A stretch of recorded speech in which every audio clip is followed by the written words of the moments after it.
तो नमस्कार बच्चों, स्वागत है आप सभी का आपके अपने YouTube channel genius math by Tomar sir में।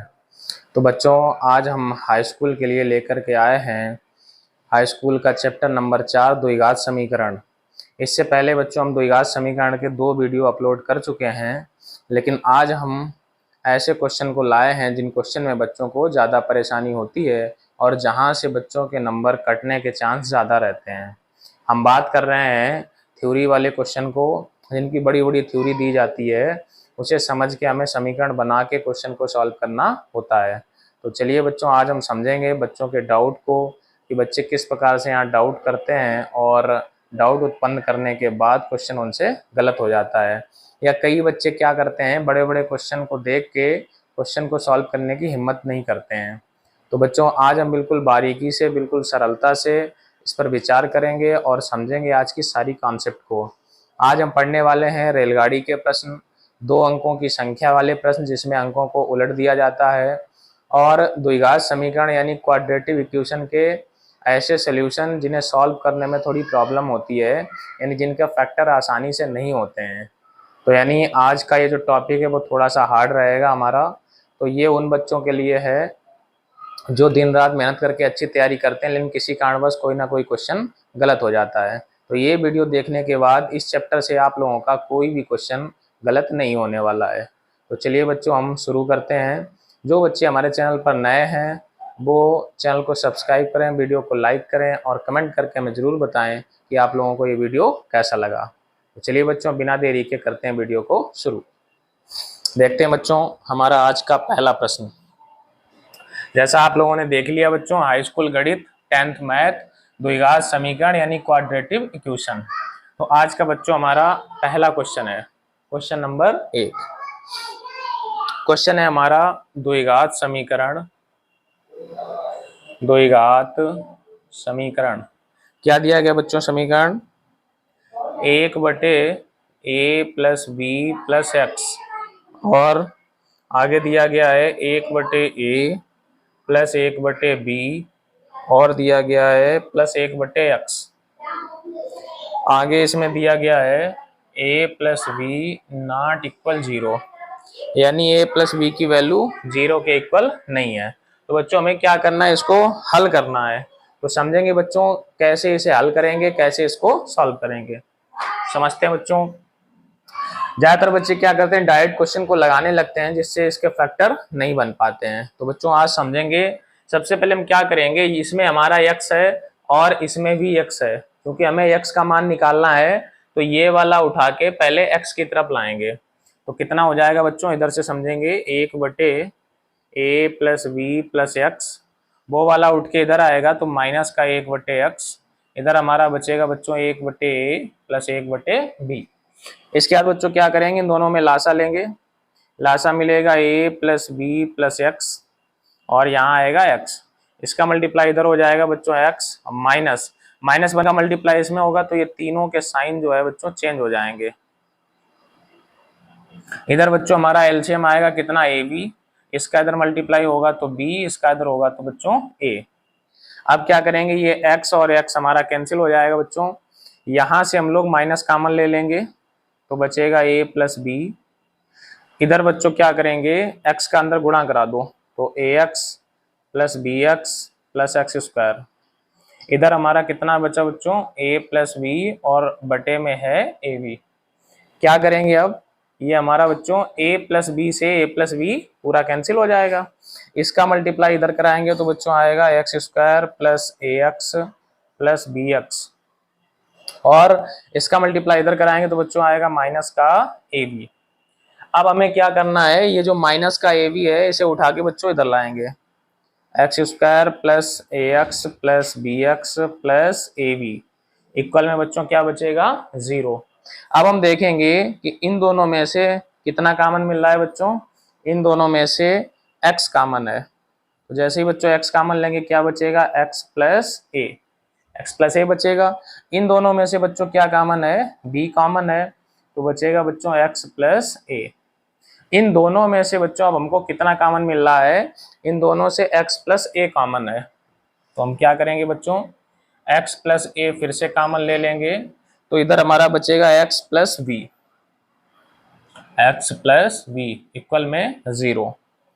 तो देखेंगे बच्चों f factor x plus a आया है कि x प्लस बी आया। अब 1 बाई 1 सॉल्व करेंगे। x प्लस ए इक्वल 0, तो x की वैल्यू आ गई बच्चों माइनस ए। या अब दूसरा वाला फैक्टर उठाएंगे, x प्लस वी इक्वल 0, तो x की वैल्यू आ गई बच्चों माइनस बी। तो बच्चों हमारा राइट आंसर क्या आ गया, x की वैल्यू माइनस ए और x की वैल्यू माइनस बी। आशा करते हैं बच्चों आप लोगों को ये क्वेश्चन अच्छे से बिल्कुल क्लियर हुआ होगा और समझ गए होंगे कि बच्चों इसे कैसे सॉल्व करना है। केवल इसमें यही ट्रिक है, इसमें x है, x वाले टर्म को हम इधर लाके एलसीएम ले लेंगे बच्चों, क्वेश्चन हमारा सॉल्व हो जाएगा। चलिए चलते हैं बच्चों आगे क्वेश्चन की ओर। सभी बच्चे कॉपी पेन लेके इसे नोट अवश्य करेंगे। नोट करने से गणित आसानी से समझ में आती है।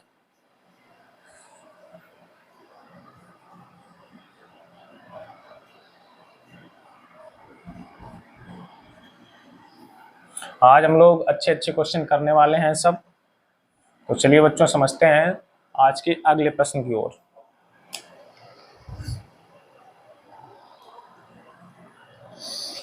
आज का हमारा दूसरा प्रश्न है बच्चों, क्वेश्चन नंबर 2। क्वेश्चन है द्विघात समीकरण। द्विघात समीकरण कितना दिया है बच्चों? द्विघात समीकरण, द्विघात समीकरण दिया गया है x square plus 2bx, x square plus 2bx, x square 2bx minus bracket में ए स्क्वायर माइनस बी स्क्वायर और इक्वल में है बच्चों 0। को हल करो, को हल करो। देखें बच्चों इसे हमें सॉल्व करना है, तो चलिए समझेंगे कैसे इसे बच्चों हल करते हैं। इसे सबसे पहले हम लोग क्या करेंगे, इस माइनस का अंदर मल्टीप्लाई करा देंगे। तो कितना हो जाएगा बच्चों देखते हैं, या इसको ऐसा करते हैं यहाँ पे 1 लेट करेंगे क्योंकि यहाँ पे कोई नंबर तो है नहीं, यहाँ पे 1 है, यहाँ भी 1 है, तो 1 के ऐसे माइनस करने पे 2 आ जाए तो ये भी हमारा संभव नहीं है। चलिए सबसे पहले क्या करते हैं बच्चों, माइनस के अंदर गुणा कर देंगे। तो x square plus 2bx minus minus का ए स्क्वायर और प्लस बी स्क्वायर इक्वल में बच्चों कितना है 0। माइनस का इसमें गुणा कराएंगे माइनस ए स्क्वायर और माइनस माइनस क्या हो जाएगा बच्चों प्लस। इन दोनों में से अगर बच्चों हम x यहाँ से कॉमन लेते हैं तो कितना हमारा बचेगा, x कॉमन लेने पे बचेगा x प्लस 2b।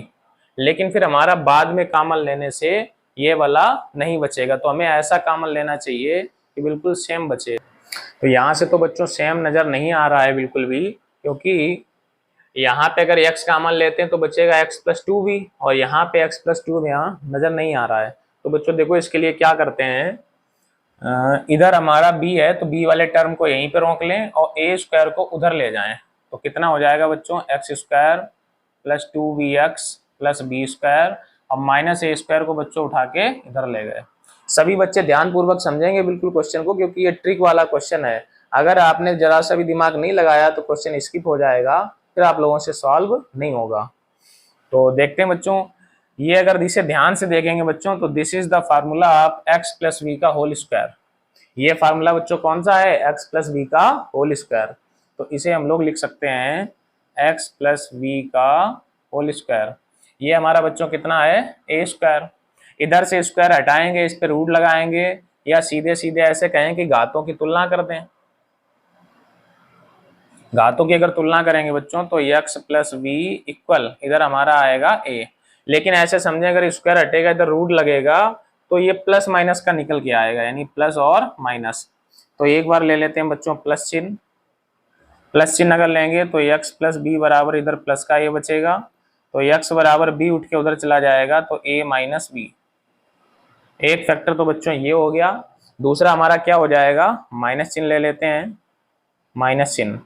तो x प्लस वी इक्वल हो जाएगा माइनस का a, b उधर चला जाएगा तो x बराबर माइनस a माइनस b, या इसी को बच्चों लोग माइनस कॉमन लेके लिख सकते हैं a प्लस b।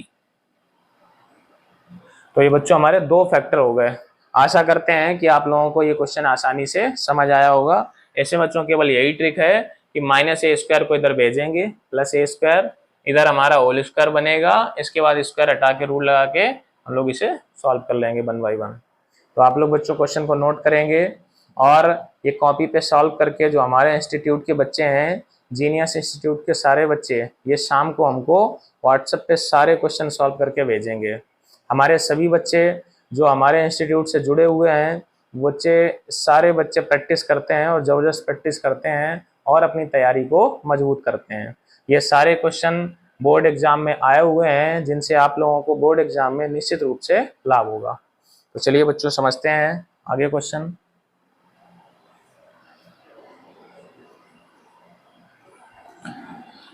आज का हमारा क्वेश्चन नंबर 3।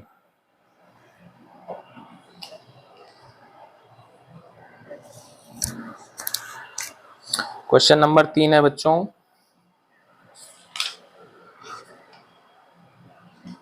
एक और बच्चों क्वेश्चन गुणनखंड का लेंगे, इसके बाद हम लोग बड़े बड़े क्वेश्चन की ओर चलेंगे। ये भी बच्चों हालांकि बड़ा ही क्वेश्चन है। क्वेश्चन नंबर 3, निम्नलिखित समीकरण का हल कीजिए, या ऐसे कहें समीकरण को हल करो। यानी ये समीकरण को हमें बच्चों क्या करना है, हल करना है। कैसे सॉल्व करना है, क्या दिया गया है 2 और इधर साथ में हमारा दिया गया है 2x - 1 और बटे में है x + 3। ये वैल्यू दी गई है -3। इधर हमारा बच्चों दिया गया x + 3 और बटे में है 2x - 1 और बराबर दिया गया बच्चों 5। एक बार क्वेश्चन चेक कर लेते हैं। 2x - 1 बटे x + 3 माइनस का 3 x + 3 बटे 2x - 1 बराबर 5। और बच्चों यहाँ साथ ही साथ दिया गया है x ≠ 3 -3 कामा 1/2। ये बच्चों दिया गया है। तो समझेंगे बच्चों, सॉल्व करेंगे ये क्वेश्चन को। देखते हैं, क्लास में इस प्रकार के क्वेश्चन नहीं हो पाए थे, तो आप लोगों की समय की बचत के लिए हम ये लोग YouTube पे ये क्वेश्चन इस प्रकार के डालेंगे, ताकि परीक्षा में अगर ऐसे भी क्वेश्चन आए तो आप लोगों से सॉल्व हो जाएं। हमारा प्रयास यही रहेगा कि आप लोगों से एक भी प्रश्न नहीं छूटे। जैसा कि लगातार 3 वर्षों से हमारे यहाँ पढ़ने वाले स्टूडेंट के 100 में से 100 नंबर आए हैं, तो इस बार भी हमारा प्रयास यही है कि जीनियस इंस्टीट्यूट कन्नौज से इस बार फिर से बच्चे 100 में से 100 अंक ला के गणित में यूपी टॉप करें। तो इसीलिए आप लोगों से बढ़िया अच्छे लेवल के क्वेश्चन जो है कराए जा रहे हैं। चलिए बच्चों समझते हैं। हम लोग यहाँ पे क्या देखेंगे, 2x - 1 अपान x + 3। यहाँ पर भी है x + 3 अपान 2x - 1। तो ये बिल्कुल सेम है, केवल इसका अपोजिट यानी उल्टा यहाँ पे है। तो बच्चों हम लोग चाहो तो इसको लेट कर सकते हैं या चाहो तो इसको भी लेट कर सकते हैं, किसी एक को मान लेंगे। तो जैसे हमने लिखा, माना पहले वाले को अगर मानते हैं तो 2x - 1 बटे x + 3, इसकी वैल्यू बच्चों कितनी हो जाएगी, 22। अगर ये वैल्यू 22 है तो इसको अगर हम उल्टा कर दें, x + 3 बटे 2x - 1, तो फिर 22 को अगर उल्टा करेंगे तो कितना हो जाएगा बच्चों, 1 बटे 22। ये हो गया समीकरण 1 और ये हो गया समीकरण नंबर 2। ये दोनों वैल्यू बच्चों उठा के ये समीकरण में रख देंगे, तो ये हमारा हो जाएगा 2। इसकी जगह बच्चों कितना हो जाएगा, इसकी जगह हो जाएगा 22 -3। इसकी जगह बच्चों कितना हो जाएगा, 1 बटे 22। तो यहाँ हो जाएगा 1 बटे 22 और बराबर बच्चों कितना दिया गया है, 5। इसके नीचे 1 करेंगे बच्चों, लासा लेंगे, लासा हमारा मिलेगा 22। तो 1 का 22 में 22 टाइम, तो 22 कैसे मल्टीप्लाई करेंगे, 2y²। या ऐसे भी कह सकते हैं कि इसका इधर हो जाएगा, इसका इधर हो जाएगा। तो ये -3 इक्वल में है 5। इसके नीचे 1 करेंगे, क्रॉस मल्टीप्लाई करा देंगे। इसका इधर करेंगे बच्चों तो 2y² -3, इसका इधर करेंगे तो 5y। अब कितना हो जाएगा बच्चों, 2y² -5y -3 बराबर कितना हो जाएगा बच्चों, 0। अब इसके हमें गुणनखंड करने हैं, जो कि बच्चों को आसानी से आते होंगे। 3 दूनी 6 के ऐसे गुणनखंड करेंगे कि माइनस करने पे 5 आ जाए। तो कितना होगा बच्चों, 6 में से कितना घटा दें कि माइनस करने 5 आ जाए, तो 6 में से 1 घटा दें। तो क्या हो जाएंगे बच्चों इनके गुणनखंड, 2y²। जिसको नहीं आते गुणनखंड करने बच्चों सीख लें, 2y²। जो बीच वाला यहाँ पे कांस्टेंट टर्म होता है, इसकी जगह हम लोग ब्रैकेट का प्रयोग करते हैं। बाकी पूरा सेम नोट कर देते हैं, ये 5 की जगह ब्रैकेट, बाकी पूरा सेम नोट कर दो ऐसे ही। पूरा का पूरा हमने सेम टू सेम नोट किया, जो बीच में कांस्टेंट टर्म होता है उसकी जगह क्या करते हैं, ब्रैकेट। अब बच्चों अगर यहाँ पे हमारा माइनस है तो यहाँ क्या लगा देंगे, माइनस। अगर यहाँ प्लस होता तो यहाँ क्या लगा देंगे, प्लस। अब हमें क्या करना है, इस 6 के ऐसे करने हैं कि माइनस करने पे 5 आ जाए। तो बच्चों 6 में से अगर 1 माइनस करेंगे तो कितना आ जाएगा, 5। और 6 और 1 का गुणा करेंगे तो बच्चों कितना आएगा, 6 आएगा। तो इससे चलिए हल कर लेते हैं। 2y² minus 6y plus Y minus 3 बराबर 0। इन दोनों से 2y कॉमन ले लेते हैं तो बचेगा हमारा y माइनस 3। इन दोनों से बच्चों प्लस का 1 कॉमन लेंगे तो बचेगा y माइनस 3। हमको ऐसा कॉमन लेना होता है बच्चों, दोनों में सेम बचना चाहिए। y माइनस 3 बच्चों फिर से कॉमन लेते हैं तो इधर हमारा आएगा 2y प्लस 1 इक्वल में 0। एक एक करके बच्चों सॉल्व कर लेंगे। यहाँ से हम लोग देखेंगे y माइनस 3 बराबर 0, तो y की वैल्यू बच्चों कितनी आ गई, 3। कई सारे बच्चे यहीं पे गलती कर देते हैं। ये क्वेश्चन में गलती क्या करते हैं, y की वैल्यू जैसे ही 3 आई उन्हें लगा हमारा उत्तर आ गया, जबकि हमने यहाँ y को क्या लेट किया था, 2x माइनस 1 बटे x प्लस 3। तो जो हम मानते हैं उसकी वैल्यू बच्चों वापिस भी करनी होती है। कई बच्चे जब एग्जाम के समय हल करते हैं तो दबाव में आके वो जल्दीबाजी में ये भूल जाते हैं। तो आप लोगों को भूलना नहीं है, निश्चित रूप से वैल्यू वापस करके आनी है। अगर हमारा समीकरण x में है तो आंसर भी बच्चों किस में आएगा, x में। तो चलिए देखते हैं y की जगह क्या आ जाएगा बच्चों, 2x माइनस 1 बटे x प्लस 3। इधर हमारा कितना है बच्चों, y की वैल्यू इधर कितनी थी, 3। अब क्रॉस मल्टीप्लाई कराएंगे बच्चों इसका इधर करेंगे तो 2x माइनस 1 3 का मल्टीप्लाई बच्चों इधर कराएंगे तो 3x और 3 का 9। इसे बच्चों उठा के इधर लाएंगे तो बचेगा माइनस का x, माइनस 1 को उधर ले जाएंगे तो बच्चों हो जाएगा 10। यानी हमारा आंसर x बराबर आ गया बच्चों माइनस का 10। एक तो बच्चों हमारा आंसर ये हो गया माइनस 10। दूसरा आंसर बच्चों कहां से निकलेगा, ये हमारा यहां से निकलेगा। तो दूसरा बच्चों कितना था, 2y प्लस 1 इक्वल 0। तो 2y की वैल्यू आ जाएगी -1, y की वैल्यू -1/2। तो y की वैल्यू बच्चों आ चुकी है। अब y का मान हम लोग वापस करेंगे। y का मान 2x माइनस 1 बटे x प्लस 3 बराबर माइनस का 1 बटे 2। इसका मल्टीप्लाई इधर करा देंगे तो 2 दूनी 4x माइनस 2 एकम 2, माइनस 1 का इधर करेंगे बच्चों तो माइनस x माइनस 3। इसे थोड़ा सा दिख नहीं रहा बच्चों तो हम लोग इसको ऊपर लिखेंगे, यहां तक दिख रहा है, इस साइड पे आ जाते हैं।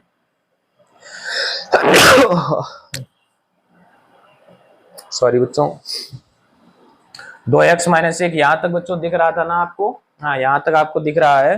तो ये 2 दूनी 4 और 2 एकम 2। इधर बच्चों -1 का गुणा करेंगे तो ये हो जाएगा माइनस का x और माइनस का 3, माइनस x और माइनस का 3। यहाँ लिखेंगे माइनस x माइनस का 3। इतना हो गया बच्चों। अब ये माइनस का x इधर लाएंगे तो ये हो जाएगा 5x, 2 को उधर ले जाएंगे तो बचेगा बच्चों माइनस का 1। तो x की वैल्यू बच्चों निकल के आ जाएगी माइनस की 1 बटे 5। तो बच्चों राइट आंसर हमारा क्या हो गया, एक तो आंसर x का मान -1 बटे 5, दूसरा आंसर बच्चों x का माइनस का 10। तो हम लोग देखेंगे कि किस प्रकार से इसे हमने सॉल्व किया। बस आप लोगों को ये नजर बना के रखनी है कि एक जैसा अगर दिख जाएगा, अपोजिट हो तो किसी एक को हम लोग लेट कर लेंगे यानी मान लेंगे, और फिर इसके बाद क्वेश्चन हमारा आसानी से सॉल्व हो जाएगा। लेकिन बच्चों वैल्यू वापस करना बिल्कुल ना भूलें। अगर हमने किसी को माना है तो उसकी वैल्यू हमें वापस करनी पड़ेगी। चलिए बच्चों, आप लोगों को ये क्वेश्चन समझ में आया होगा। आगे चलते हैं अगले क्वेश्चन की ओर।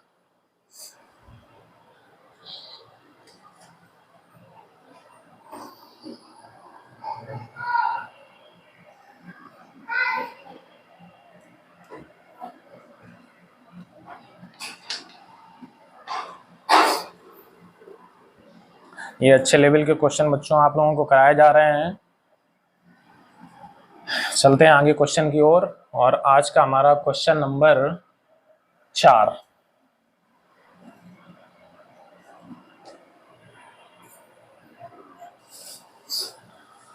तो देखते हैं बच्चों आज का अगला क्वेश्चन।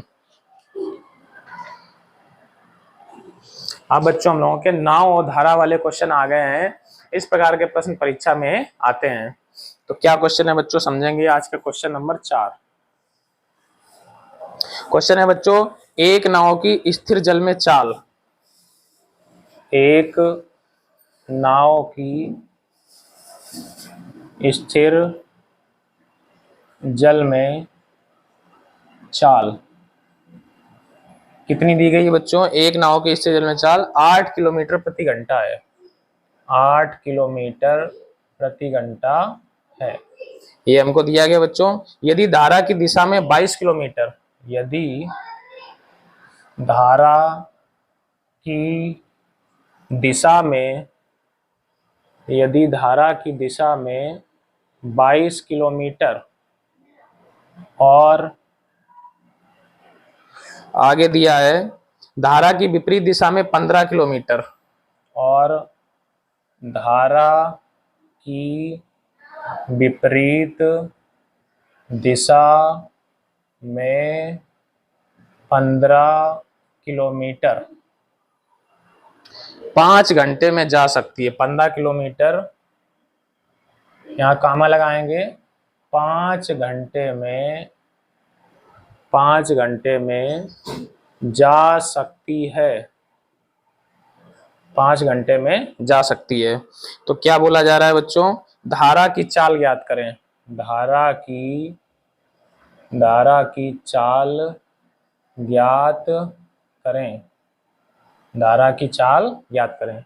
तो चलिए बच्चों हम लोग समझेंगे क्वेश्चन को। क्वेश्चन हमारा है, एक नाव की स्थिर जल में चाल 8 किलोमीटर प्रति घंटा है। यदि धारा की दिशा में 22 किलोमीटर और धारा की विपरीत दिशा में 15 किलोमीटर 5 घंटे में जा सकती है, तो धारा की चाल ज्ञात करें। धारा का मतलब है बच्चों पानी की बहाव की चाल। तो हम लोग समझेंगे किस प्रकार से इसे सॉल्व करेंगे, देखते हैं। तो जो पूछा जा रहा है बच्चों, इसको हम लोग मान लेंगे, माना धारा की चाल। धारा की चाल बच्चों x किलोमीटर प्रति घंटा, ये हमने मान ली। और नाव की स्थिर जल में चाल कितनी बच्चों? नाव की चाल है इसमें 8 किलोमीटर प्रति घंटा। तो बच्चों इसमें 2 कंडीशन होगी। एक कंडीशन तो तब बनेगी जब नाव धारा की दिशा में चलेगी, यानी जिस साइड में पानी बह रहा होगा उसी साइड में नाव चलेगी, तो क्या होगा, अपने आप उसकी चाल बढ़ जाएगी, क्योंकि पानी का बहाव भी उधर है और नाव का बहाव भी उधर ही है, तो चाल बढ़ेगी। बढ़ने का मतलब चालें जुड़ेंगी। जब भी नाव धारा एक ही दिशा में जाएगी बच्चों, तो चालें क्या होंगी? जुड़ेंगी। और जब नाव धारा विपरीत दिशा में जाएंगी तो बच्चों क्या होगा, हमारी चालें घटेंगी। हमेशा नाव की चाल में से ही धारा की चाल घटाई जाएगी। धारा की चाल बच्चों हमेशा कम रहेगी। धारा की चाल बच्चों कम इसलिए रहेगी क्योंकि अगर धारा की चाल को हम ज्यादा कर देते हैं तो हमें जिस दिशा में नाव चला के पहुंचना है, हम लोग उस दिशा में पहुंच ही नहीं पाएंगे। पता चला हमको जाना है पूरब दिशा की ओर और पानी का बहाव हमको ले जा रहा है पश्चिम दिशा की ओर, तो हम अपने गंतव्य स्थान पर कभी नहीं पहुंच सकते। इसलिए हमेशा धारा की चाल को बाद में रखा जाएगा, यानी धारा की चाल कम मानी जाएगी। तो चलिए बच्चों हम लोग देखते हैं। पहले हम लोग फार्मूला लगाएंगे धारा की दिशा में। धारा की दिशा में, धारा की दिशा का मतलब है बच्चों जिस साइड में नाव जाएगी उसी साइड में धारा जाएगी। तो चलिए हम लोग देखते हैं, फार्मूला लगाएंगे चाल बराबर दूरी बटे समय। क्या फार्मूला होता है बच्चों? चाल बराबर दूरी बटे समय। तो हम लोग देखेंगे चालों को जोड़ेंगे, तो चाल कितनी है? नाव की चाल हमारी x है और धारा की चाल, नाव की चाल 8 है, धारा की चाल बच्चों कितनी है? x। तो यहाँ हमारा हो जाएगा 8 + x। दूरी कितनी है देखेंगे, धारा की दिशा में कितनी दूरी है? यदि धारा की दिशा में 22 किलोमीटर, यानी बच्चों दूरी यहाँ कितनी हो गई? 22 किलोमीटर। समय को बच्चों हम लोग t1 मान लेंगे, यानी कि पहला समय। तो क्या करेंगे, ये t1 इधर आ जाएगा और ये वाला उठ के हमारा नीचे आ जाएगा। तो कितना हो जाएगा? t1 बराबर 22/8 + x। और ये हमारा बच्चों बन गया समीकरण नंबर 1। इन सवालों में बच्चों हमें हमेशा समय निकाला जाता है। हमने बच्चों को कई बार बताया है कि हमेशा क्या निकालेंगे बच्चों? समय। तो पहला समय हमारा आ चुका है। अब हम लोग लगाएंगे धारा की विपरीत दिशा में, धारा की विपरीत दिशा में।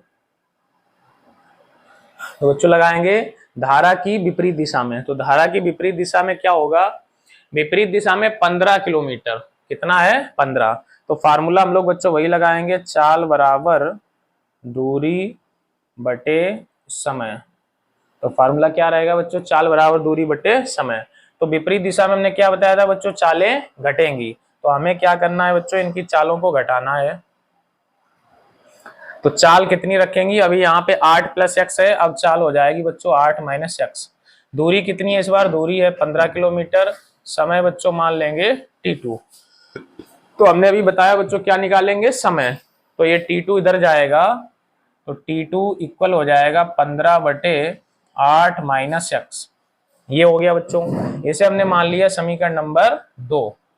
अब देखते हैं बच्चों क्या बोला जा रहा है कि यदि धारा की दिशा में 22 किलोमीटर और धारा के विपरीत 15 किलोमीटर 5 घंटे में जा सकती है, यानी जो नाव है वो दोनों मिला के समय कितना है, 5 घंटे। तो क्या करेंगे बच्चों, हमें पता है प्रश्नानुसार, यानी कि t1 + t2 इक्वल कितना समय है बच्चों, 5 घंटे। तो t1 का मान बच्चों यहां से रखेंगे 22/8 + x, और प्लस t2 का मान बच्चों यहां से रखेंगे 15/8 - x, और ये वैल्यू बच्चों किसके बराबर है, हमारी 5 के। अब हम क्या करेंगे, लासा लेके इसे हल कर देंगे। ये देखेंगे तो ये फार्मूला है a + b a - b। तो ये कितना लासा आएगा, 8 का स्क्वायर -x²। ये बच्चों हमने डायरेक्ट यहाँ पे क्या किया, सूत्र बना दिया है। अब इसका गुणा इधर हमारा हो जाएगा, तो 22 8 कितना हो जाएगा बच्चों, 176। फिर 22 का x में करेंगे तो 22x प्लस 15 8 120, और 15 का x में करेंगे बच्चों तो 15x। बराबर में बच्चों हमारा कितना आएगा, बराबर में आएगा 5 आ जाएगा। अब इसे हम लोग क्या करेंगे बच्चों, 176 120 को जोड़ेंगे कितना हो जाएगा, तो 0 6 कितना होगा 6, 7 और 2 9, और इधर 1 और 1 2, 296 हो गया। 22 में से 15 जाएगा तो बचेगा -7x, नीचे 8 का स्क्वायर 64 -x² बराबर कितना है 5। अब इसके नीचे 1 करेंगे बच्चों और इसे क्रॉस मल्टीप्लाई करा देंगे। इधर देख लेते हैं, इसका इधर गुणा करेंगे तो ये तो हमारा यही रहेगा 296 - 7x बराबर, इधर करेंगे तो ये 64 का 5 में करेंगे तो 320 हो जाएगा, 320। और इस साइड में 5 का x में करेंगे तो 5x²। तो कितना आ जाएगा बच्चों, 320 - 5x²। तो इसे उठा के हम लोग इधर लाएंगे तो 5x² - 7x, 320 को इधर लाएंगे तो बच्चों बचेगा -24। अब हमें क्या करना है बच्चों, इसके गुणनखंड कर लेने हैं। द्विघात समीकरण बन गया। तो 24 पंचे 120 के ऐसे करने हैं कि घटाने पे बच्चों 7 आ जाए। कितना आ जाए, 7। तो हमें पता है कि 15 के पहाड़े में 120 आता है, 15 8 120, और 15 में से अगर 8 घटाएंगे बच्चों तो कितना बचेगा, 7। तो इसके गुणनखंड क्या क्या होंगे बच्चों की घटाने पे 7 आए, तो 15 में से 8 घटा देंगे। तो चलिए बच्चों देख लेते हैं, समझ लेते हैं कैसे इसके फैक्टर हो जाएंगे। यहाँ से 5x² माइनस, यहाँ पे इसकी जगह आएगा 15 - 8 × x और -24 बराबर 0। अब ये 5x² माइनस का 15x प्लस का हो जाएगा 8x माइनस का 24 बराबर 0। बच्चों थोड़ी सी जगह कम है इसलिए थोड़ा सा छोटा लिख रहे हैं, पर आप लोगों को दिख तो रहा होगा, हाँ दिख रहा है। इन दोनों में से 5x यहाँ से कॉमन लेंगे तो बचेगा x - 5 × 3 = 15। इन दोनों में से बच्चों 8 कॉमन लेंगे तो बचेगा x - 8 × 3 = 24 यानी 3। इन दोनों में से बच्चों x - 3 फिर से कॉमन ले लेंगे तो इधर हमारा बचेगा 5x + 8 = 0। अब देखेंगे बच्चों 1 बाई 1 करके सॉल्व करेंगे। तो पहला वाला उठाएंगे, x - 3 = 0, तो x बराबर बच्चों हो जाएगा 3। यहां से निकालेंगे तो माइनस आएगा। धारा की चाल कभी भी बच्चों माइनस नहीं हो सकती। तो x का मान 3 है, तो धारा की चाल, x का मतलब बच्चों क्या था, धारा की चाल। तो हमारा आंसर आ चुका है बच्चों, धारा की चाल, धारा की चाल x बराबर 3 किलोमीटर प्रति घंटा।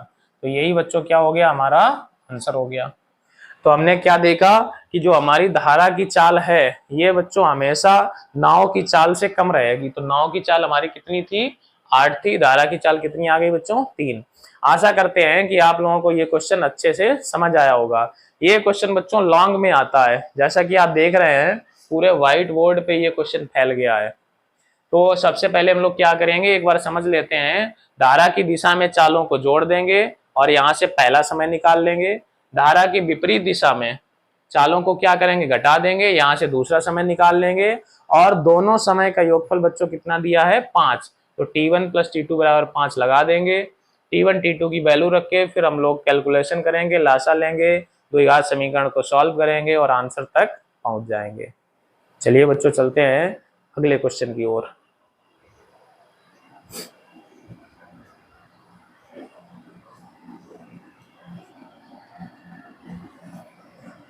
ये बच्चों नाव धारा वाले क्वेश्चन और रेलगाड़ी वाले क्वेश्चन, इनमें से प्रश्न परीक्षा में अवश्य आ जाते हैं।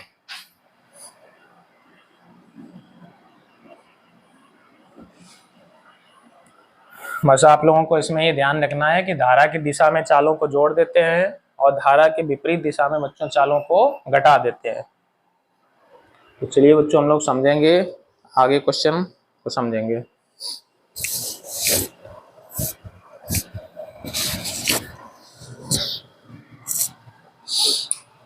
देखते हैं बच्चों आज का हमारा अगला क्वेश्चन। कितने क्वेश्चन हो गए हैं बच्चों, क्वेश्चन हो गए हैं, क्वेश्चन नंबर हमें लगता है भूल गए हैं। आज कितने क्वेश्चन करा दिए हैं, एक क्वेश्चन हो चुका है, 2 क्वेश्चन दूसरा नहीं हुआ है। चलिए कोई बात नहीं बच्चों, 1 2 क्वेश्चन तो इधर हमने कराए हैं और 2 के बाद में 3 क्वेश्चन करा चुके हैं और अभी जो कराया था 4 क्वेश्चन बच्चों हो चुके हैं। तो चलिए चलते हैं आज के क्वेश्चन नंबर 5 की ओर। क्वेश्चन नंबर 5 समझते हैं बच्चों, क्वेश्चन नंबर 5 को।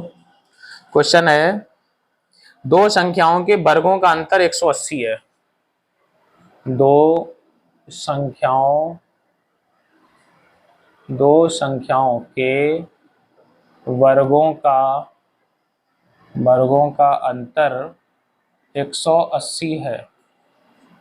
बच्चों 2 संख्याओं के वर्गों का अंतर कितना दिया है, 180। छोटी संख्या का वर्ग बड़ी संख्या का 8 गुना है। छोटी संख्या का वर्ग बड़ी संख्या का 8 गुना है। छोटी संख्या का वर्ग बड़ी संख्या का 8 गुना है। दोनों संख्याएं ज्ञात करें। दोनों संख्याएं ज्ञात करें। समझेंगे बच्चों हम लोग क्वेश्चन को। क्या क्वेश्चन है, 2 संख्याओं के वर्गों का अंतर 180 है। छोटी संख्या का वर्ग बड़ी संख्या का 8 गुना है। संख्याएं ज्ञात करें। तो देखें बच्चों 2 संख्याएं, एक छोटी संख्या और एक बड़ी संख्या। तो हम लोग समझेंगे, माना छोटी संख्या को बच्चों हमने मान लिया x और बड़ी संख्या, तो बड़ी संख्या को बच्चों हम लोगों ने मान लिया y। क्या इसमें दिया है, पहली कंडीशन लेते हैं, 2 संख्याओं के वर्गों का अंतर 180 है। तो क्या लिखेंगे, वर्गों का अंतर बच्चों कितना दिया है, 180। तो पहली संख्या का वर्ग कितना है, वर्गों का अंतर में बड़ी संख्या का वर्ग पहले रखेंगे। बड़ी संख्या 22 है, तो ये 22 स्क्वायर में से छोटी संख्या का वर्ग यानी x स्क्वायर माइनस करेंगे और ये आएगा बच्चों 180। बन गया हमारा समीकरण नंबर 1। दूसरी कंडीशन क्या है, छोटी संख्या का वर्ग, तो यहाँ क्या लिखेंगे बच्चों, छोटी संख्या का क्या करेंगे, वर्ग, और ये बड़ी संख्या का 8 गुना, यानी बड़ी संख्या गुणे 8। तो छोटी संख्या बच्चों कौन है, x, तो ये हो जाएगा x स्क्वायर। बड़ी संख्या कौन है बच्चों, y, तो y और 8 का मल्टीप्लाई करेंगे तो क्या हो जाएगा बच्चों, 8y। ये हो गया समीकरण नंबर 2। ये वैल्यू उठा के समीकरण 1 में रख दें। x स्क्वायर का मान समीकरण 1 में रखने पर, तो एक्स स्क्वायर का मान बच्चों समीकरण 1 में रख देंगे। तो समीकरण 1 में जैसे ही रखेंगे तो कितना बच्चों आएगा, निकल के देखते हैं। यहाँ बाई स्क्वायर तो हमारा ऐसे ही रहेगा, बाई स्क्वायर माइनस ये जो एक्स स्क्वायर है इसकी जगह बच्चों रखेंगे 8y बराबर कितना है, 180। 180 को बच्चों उठा के इधर लाएंगे तो हमारा हो जाएगा by square minus 8y minus 180 बराबर 0। अब बच्चों 180 के ऐसे गुणनखंड करेंगे कि माइनस करने पे 8 आ जाए। तो 18 में से बच्चों अगर 10 घटा दें तो कितना आएगा, 8, और 18 में अगर 10 का मल्टीप्लाई करें तो कितना आएगा बच्चों, 180। तो देखते हैं हम लोग, बाई स्क्वायर माइनस, इसे यहाँ ब्रैकेट लगाएंगे, बाई माइनस 180 बराबर 0। यहाँ पे माइनस है तो बच्चों यहाँ क्या लगाएंगे, माइनस, बड़ा फैक्टर पहले और छोटा फैक्टर बाद में। तो by square minus 18y minus minus plus का 10y माइनस 180 इक्वल में 0। तो इन दोनों में से बच्चों बाई कॉमन करेंगे तो क्या बचेगा, y माइनस 18। इन दोनों में से बच्चों अगर 10 कॉमन करेंगे तो y माइनस 18। ये बच्चों कैलकुलेशन थोड़ा स्पीड में हम इसलिए बताते हैं क्योंकि ये गुणनखंड करना ये ज्यादातर बच्चों को आते ही होंगे, तो इसलिए गुणा भाग को हम थोड़ा सा स्पीड में बता देते हैं। लेकिन जहाँ पे समझाने वाली बात है, जहाँ कॉन्सेप्ट समझने की बात है, जहाँ पे गलती करने की बात है, वहाँ हम आप लोगों को बिल्कुल आराम से पढ़ाएंगे। तो देखते हैं बच्चों, इन दोनों से y माइनस 18 ये कॉमन मिलेगा तो यहाँ बचेगा y प्लस 10। एक एक करके सॉल्व करेंगे बच्चों। y माइनस 18 बराबर 0, तो y की वैल्यू यहाँ से निकल के आ गई 18। यहाँ से बच्चों वैल्यू माइनस की निकलेगी तो वैल्यू यही मानी जाएगी। तो y का मतलब कौन सी संख्या आ गई, y का मतलब बड़ी संख्या। तो बच्चों बड़ी संख्या हमारी कितनी आ गई, बड़ी संख्या आ गई 18। तो एक आंसर तो बच्चों ये हो गया। छोटी संख्या चाहिए तो ये y का मान ये समीकरण नंबर 2 में रख दो। तो समीकरण 2 से बच्चों क्या हो जाएगा, एक्स स्क्वायर बराबर 8y है हमारा, एक्स स्क्वायर बराबर 8y। तो एक्स स्क्वायर बराबर 8 गुणे y का मान बच्चों कितना है, y का मान है 18। y का मान 18, तो बच्चों इसे सॉल्व करेंगे तो एक्स स्क्वायर बराबर 18 8 144। तो x बराबर बच्चों अंडर रूट 144, मतलब ये 12 का होता है, तो x बराबर 12। x का मतलब बच्चों कौन सी संख्या हो गई, x का मतलब हो गया छोटी संख्या। तो बच्चों ये हमारा आंसर जो है कौन सा हो गया, छोटी संख्या। छोटी संख्या। तो बच्चों हमें संख्याएं पता लगानी थी, तो बड़ी संख्या हो गई 18, छोटी संख्या कितनी हो गई 12। आंसर चेक करना है बच्चों, तो इन्होंने क्या बोला कि इनके वर्गों का अंतर कितना है, 180। तो 18 का वर्ग 324, 12 का वर्ग 144, 324 में से 144 घटाओ बच्चों तो बचेगा 180। और इन्होंने बताया कि छोटी संख्या का वर्ग बड़ी संख्या का 8 गुना है। तो छोटी संख्या 12, 12 का वर्ग करेंगे 144, बड़ी संख्या है 18, 18 8 144, यानी इसका 8 गुना है। तो इसका मतलब बच्चों हमारा आंसर बिल्कुल करेक्ट है। चलिए बच्चों चलेंगे हम लोग आगे क्वेश्चन की ओर। आप लोग कॉपी पेन लेके क्वेश्चन भी नोट करेंगे और इसके सोल्यूशन को भी देखेंगे, समझेंगे और नोट करेंगे। तो 5 क्वेश्चन आज के हमने पूरे कर लिए हैं। आगे चलेंगे अगले क्वेश्चन की ओर।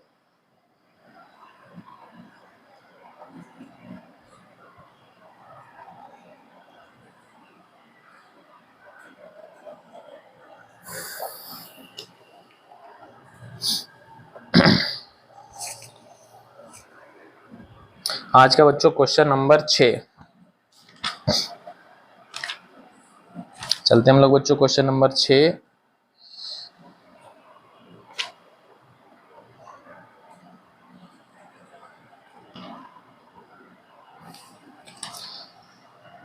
ये रहा बच्चों 6 नंबर क्वेश्चन, अंकों की संख्या वाला, 2 अंकों की संख्या वाला। समझेंगे बच्चों क्वेश्चन को। क्वेश्चन है 2 अंकों की संख्या के अंकों का गुणनफल 18 है।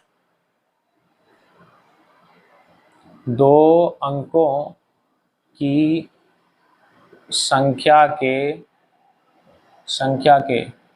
अंकों का गुणनफल 18 है। ठीक है, आगे हमको दिया गया है जब संख्या में से 27 घटाया जाता है तो संख्या के अंकों के स्थान बदल जाते हैं। जब संख्या में से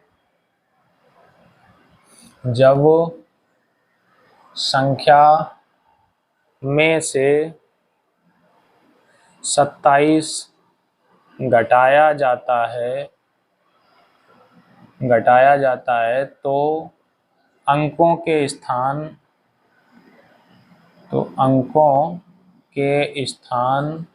बदल जाते हैं।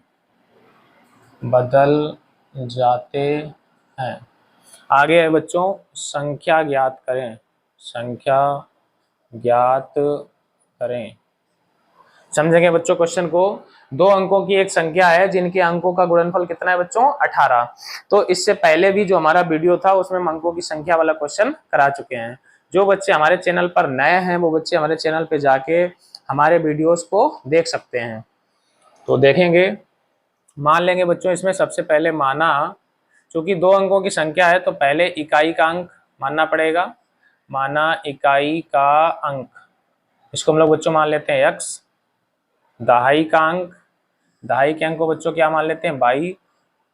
तो जो हमारी मूल संख्या है, यानी जो 2 अंकों की संख्या है, इसका बच्चों क्या सूत्र होता है? 10 गुणे दहाई और प्लस इकाई। ये बच्चों फार्मूला है, जो बच्चे नए हैं वो फार्मूले को नोट कर लेंगे। जो संख्या का सूत्र होता है 10 के साथ दहाई और प्लस इकाई। जैसे मान लो हमने 2 अंकों की कोई संख्या मान लो हमने 36 सोची, 36, तो ये संख्या कैसे बनी होगी? ये इकाई का अंक और ये दहाई का अंक। तो क्या करेंगे? 10 में दहाई का अंक रख देंगे, 10 गुणे दहाई का अंक कितना है? 3, अब प्लस कितना बच्चों? इकाई का अंक कितना है? 6। तो 10 3 30 और प्लस 6, तो तब जाके संख्या हमारी बन गई कितनी? 36। यानी संख्या निकालने का क्या सूत्र होता है बच्चों? 10 गुणे दहाई और प्लस इकाई। देखते हैं बच्चों आगे क्या बोला जा रहा है कंडीशन में। आगे यहाँ पे बच्चों बोला जा रहा है अंकों का गुणनफल 18 है। यानी पहला वाला जो पहली कंडीशन ये है कि इकाई का अंक और दहाई का अंक मिलके बच्चों कितना है? 18।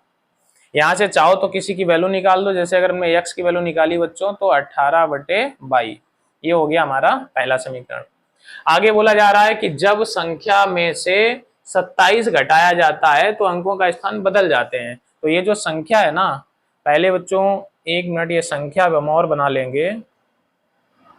तो ये संख्या हमारी कितनी बन जाएगी? 10, दहाई का अंक कितना था बच्चों? 22 और प्लस इकाई का अंक कितना है? x। तो संख्या बच्चों हमारी कितनी बन गई? संख्या हमारी बन गई थी 10y प्लस x। अब क्या बोला जा रहा है? जब संख्या में से 27 घटाया जाता, तो जो ये हमारी संख्या है यानी कि 10y प्लस x, ये दूसरी कंडीशन है बच्चों। इसी संख्या में से कितना घटाया जाता है? 27। अगर इस संख्या से 27 घटाया जाता है तो अंकों का स्थान बदल जाता है। यानी बच्चों ये इकाई वाला दहाई की जगह और दहाई वाला इकाई की जगह, ये 10 नहीं बदलेगा बच्चों, याद रखना। इकाई का अंक दहाई की जगह, दहाई वाला इकाई की जगह, तो कितना बन जाएगा? 10x प्लस 22, ये हो जाएगा बच्चों। इसे हम लोग सॉल्व करेंगे, इस सबको इधर लाएंगे तो 10y प्लस x माइनस का 10x माइनस का 22, 27 को इधर भेज देंगे हो जाएगा 27 प्लस का 10y में से 22 चला गया तो बच्चों 9y, यहाँ बचेगा माइनस का 9x बराबर 27। 9 कॉमन लेके काट देंगे बच्चों, 9 कॉमन लेंगे तो बचेगा y माइनस x इक्वल में 27। तो 9 तिया 27। अब क्या करेंगे बच्चों? ये x का मान उठा के यहाँ पुट कर देंगे। तो ये 22 माइनस इस x की जगह 18/22, कितना हो जाएगा? 18/22 बराबर 3। कहाँ से वैल्यू रखी हमने बच्चों? समीकरण 1 से। इसे हम लोग सॉल्व करेंगे तो 22 लासा आ जाएगा, ये हो जाएगा 22 स्क्वायर माइनस 18 बराबर 3। क्रॉस मल्टीप्लाई और करा दो तो 22 स्क्वायर माइनस 18 बराबर 3y। इसको उठा के इधर लाएंगे तो कितना हो जाएगा, 22 स्क्वायर माइनस 3y माइनस 18 बराबर 0।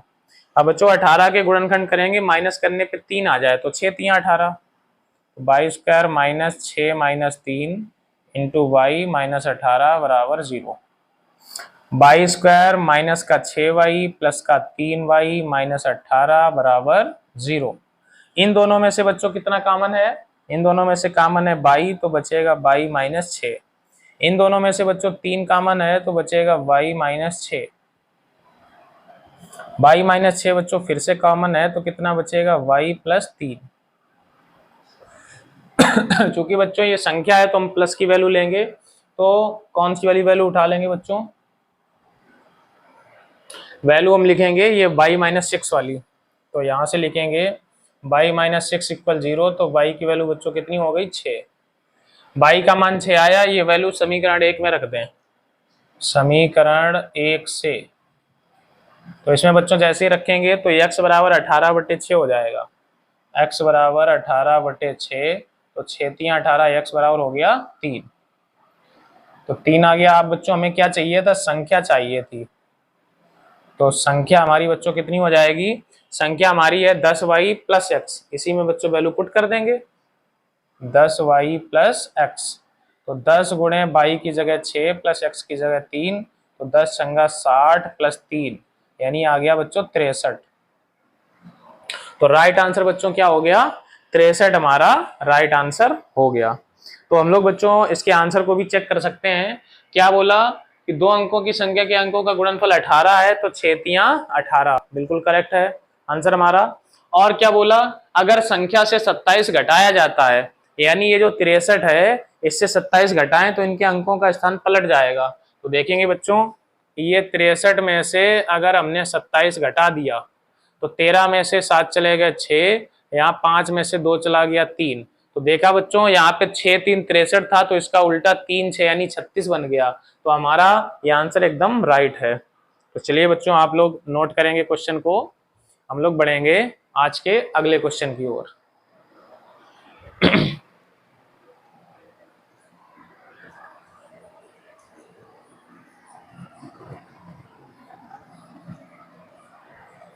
आशा करते हैं बच्चों आपको ये सारे प्रश्न अच्छे से समझ आ रहे होंगे, कॉन्सेप्ट क्लियर हो रही होंगी। सभी बच्चे मन लगा के पढ़ाई करें ताकि आप लोगों के बोर्ड एग्जाम 2026 में गणित में बेहतर नंबर आ सकें।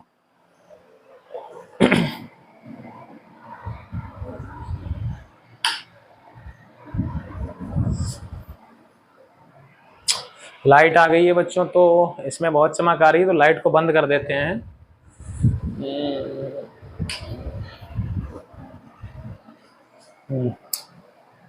ओहो उल्टी दूसरी लाइट बंद हो गई है, इसको बंद करते हैं।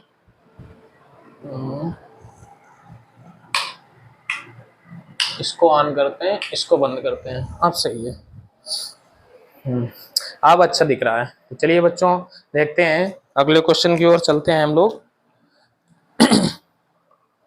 आज का बच्चों हमारा क्वेश्चन नंबर 7 देखेंगे क्या है क्वेश्चन।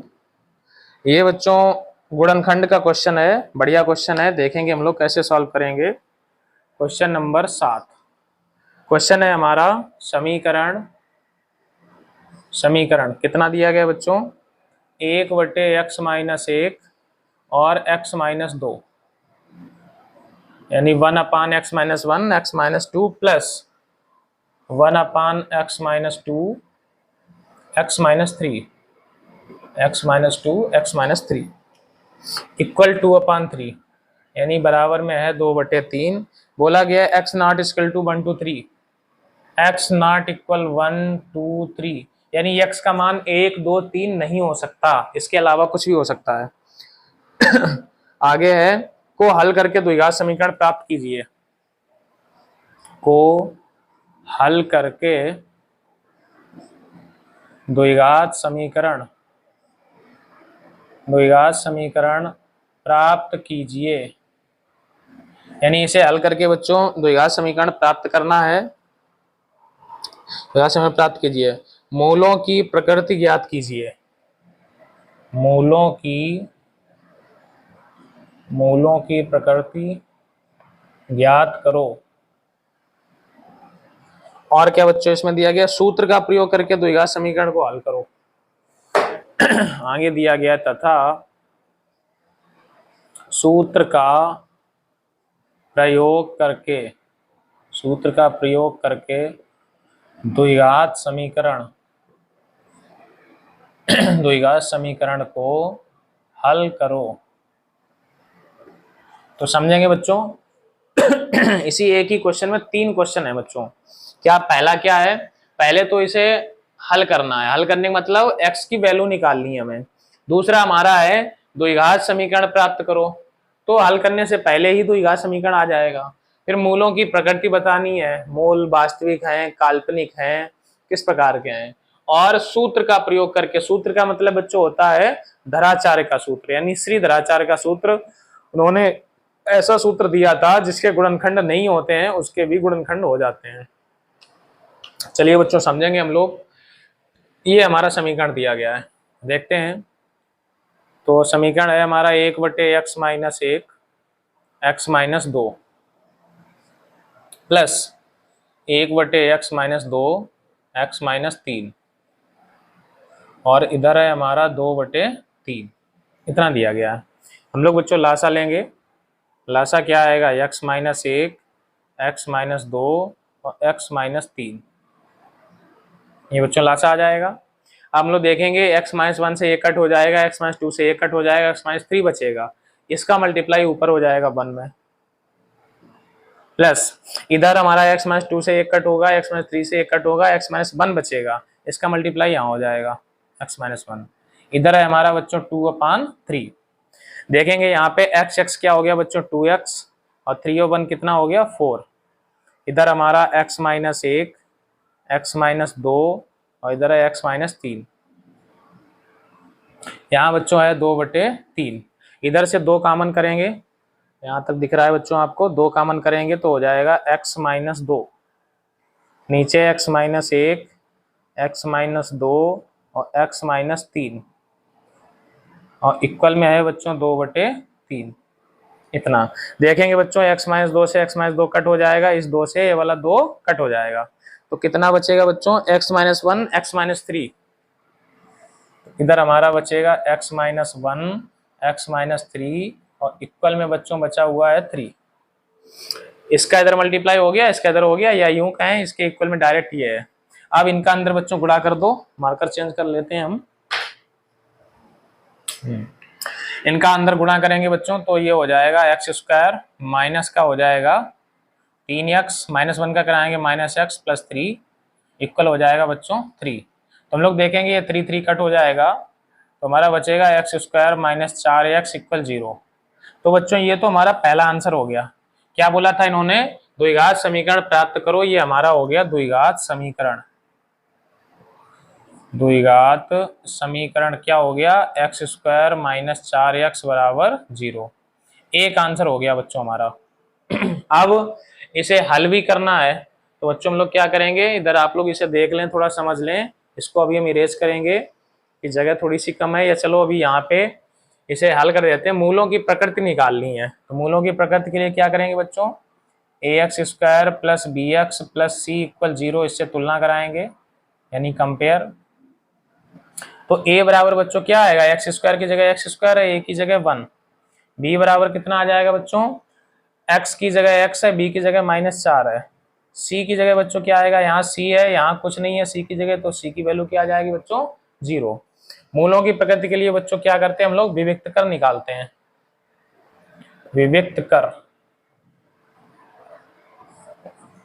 विविक्त कर जिसे बच्चों हम लोग क्या कहते हैं, d। क्या सूत्र होता है बच्चों, b² - 4ac। तो d बराबर b की वैल्यू बच्चों रखेंगे -4, -4 का स्क्वायर माइनस का 4 गुणे a का मान बच्चों कितना है 1 माइनस नहीं इंटू c का मान बच्चों कितना है, c का मान 0। तो d बराबर ये 4 का स्क्वायर कितना हो गया 16 और इधर बच्चों क्या हो गया 0, तो d का मान निकल के आ गया 16। अब हम लोग समझेंगे बच्चों, d का मान 16 है मतलब प्लस का आया है, तो यहाँ पे लिखेंगे धनात्मक। धनात्मक आने का मतलब है चूंकि d की वैल्यू ग्रेटर देन है 0, 0 से बड़ी आई है, और जब भी बच्चों 0 से बड़ा मान आता है यानी प्लस का आता है तो मूल वास्तविक और असमान होते हैं, यानी कि हम लोग इन्हें कह सकते हैं वास्तविक और भिन्न भिन्न अलग अलग मूल्य हैं। तो क्या लिखेंगे, अतः मूल वास्तविक तथा असमान है। असमान का मतलब समान नहीं है यानी कि भिन्न भिन्न है। तो बच्चों कितने, 2 आंसर हमने निकाल लिए, मूलों की प्रकृति बता दी है, द्विघात समीकरण बता दिया है। अब हमें क्या करना है, 2 चीजें और हैं, इसे हल करना है, वो भी किसका, सूत्र का प्रयोग करके द्विघात समीकरण को हल करना है। तो बच्चों बोर्ड में जगह नहीं बची हुई है तो हम थोड़ा सा इसे इरेज करेंगे अभी ये साइड।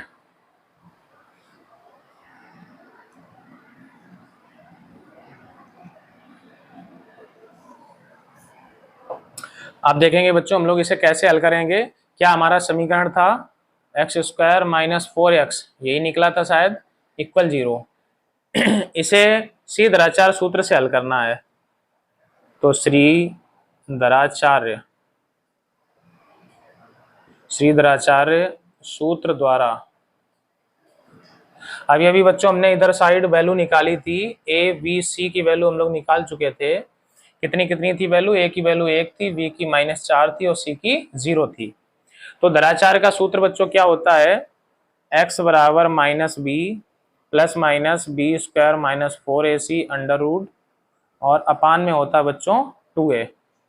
तो हम लोग क्या करेंगे बच्चों, इस साइड की जो ये वैल्यू हमने निकाली है इसका प्रयोग कर लेंगे। इसका, ये d की वैल्यू हम लोगों ने निकाली थी b² - 4ac, और ये पूरा का पूरा सॉल्व होके बच्चों कितना आया था 16।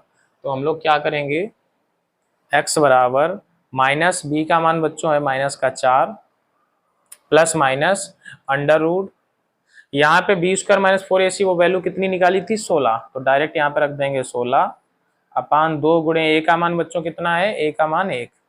तो x बराबर ये माइनस माइनस हो गया प्लस का 4 प्लस माइनस 16 का मतलब 4 और नीचे 2 एकम 2, ये हो गया बच्चों। देखेंगे और यहाँ पे देख लेंगे, इनको हटा देंगे।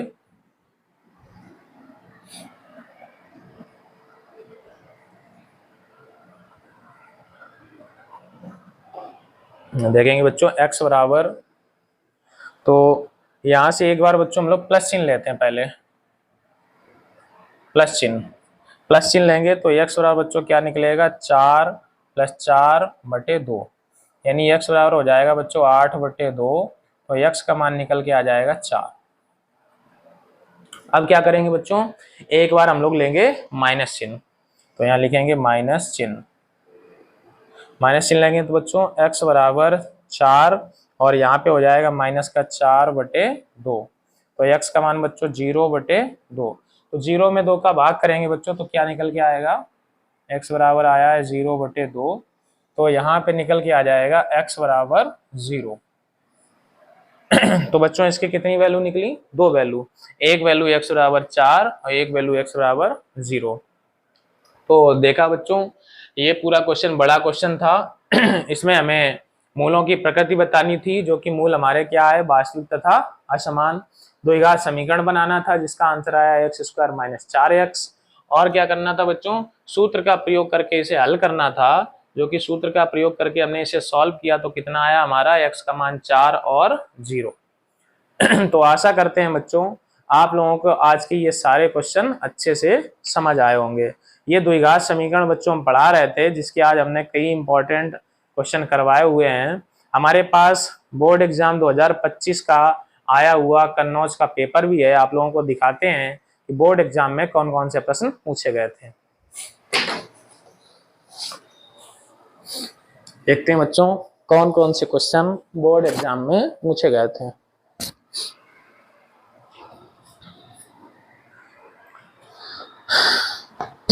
तो ये बच्चों हम लोग देखेंगे, ये जो हमारा पेपर है, अगर आप लोगों को इसमें दिख रहा हो तो देखेंगे ये 2025 का पेपर है बच्चों। सन 2025 का ये पूरा पेपर है, देखेंगे इसे। इसमें द्विघात समीकरण के कौन कौन से क्वेश्चन पूछे गए थे आप लोगों को दिखा देते हैं।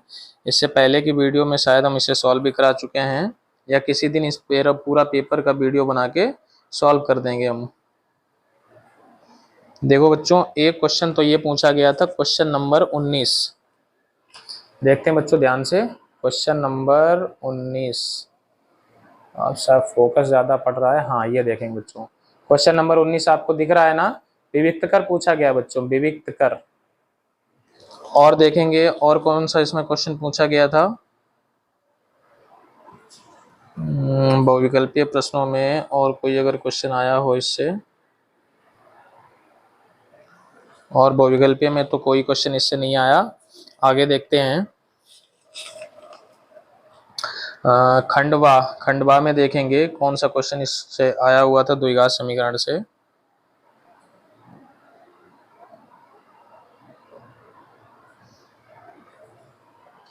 इधर भी कोई क्वेश्चन नहीं है। ये क्वेश्चन देखो बच्चों, इस टाइप का क्वेश्चन जैसा कि अभी हमने करवाया।